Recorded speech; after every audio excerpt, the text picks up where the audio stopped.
Hello everyone, welcome to your channel AK sir. REET level 1 expected cut off. यहाँ पर already लोगों ने काफ़ी वीडियो इसके ऊपर बात कर चुके हैं। 2-3 दिन से आई वॉज नॉट वेल, तो यहाँ पर मैंने सोचा कि थोड़ा सा वीडियो लेट डालते हैं। तो टोटल पोस्ट यहाँ पर देखिए 21,000 थी, 21,000 टोटल पोस्ट थी। नॉन टीएसपी में 19,192। टीएसपी के लिए 1,808 पोस्टें थी। ये जो एग्ज़ाम है ये राजस्थान के एग्ज़ाम की मैं बात कर रहा हूँ, ठीक है। Total number of students that is applied, जितने लोगों ने फॉर्म यहाँ पर फिल किया था 2,12,259 259। टोटल नंबर ऑफ़ स्टूडेंट्स जो अपीयर किए थे, तो यहाँ पे अपीयर की संख्या बहुत ज़्यादा है, 196,696। इसका मतलब सिर्फ 16,000 के आसपास बच्चों ने एग्ज़ाम स्किप किया है। और यहाँ पर उससे 10% से भी कम लोगों ने स्किप किया है, मतलब 90% से ज़्यादा लोगों ने एग्जामिनेशन को अपीयर किया है। तो ये एक one of the most important factor रहेगा, डिसाइडिंग फैक्टर रहेगा एग्ज़ाम में मेरिट कितने ऊपर जाने वाली है। चलो वीडियो में आगे बढ़ते हैं।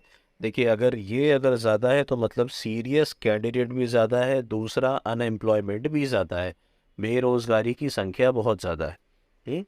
आगे बढ़ते हैं। फैक्टर्स फॉर मेरिट मतलब कौन कौन सी चीज़ें यहाँ पर मेरिट डिसाइड करेंगे। Less number of the absenteeism, जो मैंने आपको बताया अभी कि लोग एब्सेंट बहुत कम थे। दूसरा नेगेटिव मार्किंग है। नेगेटिव मार्किंग बहुत इंपॉर्टेंट रोल प्ले करेगा, सीधा से सीधा एसोसिएटेड है नेगेटिव मार्किंग सीरियस कैंडिडेट से। जो सीरियस कैंडिडेट होंगे उनके लिए एग्ज़ाम ब्लेसिंग इन डिस्गाइज होगा। मतलब ये समझ लीजिए कि ये एक छुपा हुआ उनके लिए एक वरदान है ये। बिकॉज जितना उनको आएगा वो लोग उतना अपीयर करेंगे, कम से कम तुक्का मारेंगे। जो जितना तुक्का मारेगा उसके उतने क्वेश्चंस रॉन्ग होंगे और उतनी ही उसकी मेरिट से बाहर निकलने की संभावना भी और बढ़ जाएगी। मतलब वो इंसान मेरिट तक आगे नहीं बढ़ पाएगा। तो नेगेटिव मार्किंग जो सीरियस कैंडिडेट है उनके लिए एक बहुत इंपॉर्टेंट फैक्टर होता है मेरिट डिसाइड करने के लिए। अब कितने क्वेश्चंस अटेम्प्ट करने हैं, कभी कभी लोग जो है ये सोचते हैं मेरा 90 करेक्ट हो रहा है। टोटल ये जो एग्ज़ाम है ना वो 150 क्वेश्चंस के ऊपर बेस्ड था। अब लोगों ने यहाँ पर 120 किया, उसके बाद में और करने की कोशिश की, 130 135 तक पहुँच गए।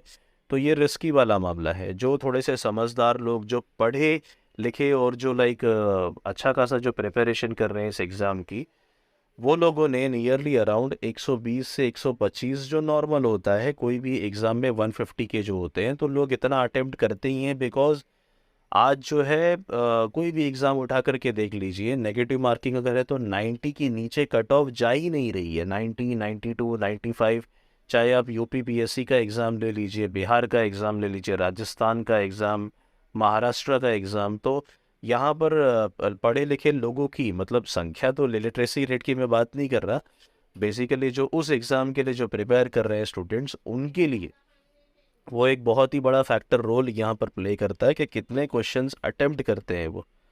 आगे कैटेगरी और क्वेश्चंस के हिसाब से हम लोग यहाँ पर देखेंगे। देखिए, जनरल जो है तो जनरल 93 से 95 क्वेश्चंस अगर किसी के भी बन रहे हैं तो यहाँ पर वो एकदम सुरक्षित है। ईडब्ल्यूएस के लिए 90 से 92, ज़्यादा किधर भटकना नहीं है, इसी के आसपास ही आपका जो है वो रेंज घूमेगा। क्योंकि जब एग्ज़ाम से बाहर निकलते हैं एग्ज़ामिनेशन हॉल से, लोगों को ये लगता है कि वो मेरिट पर चले जाएंगे।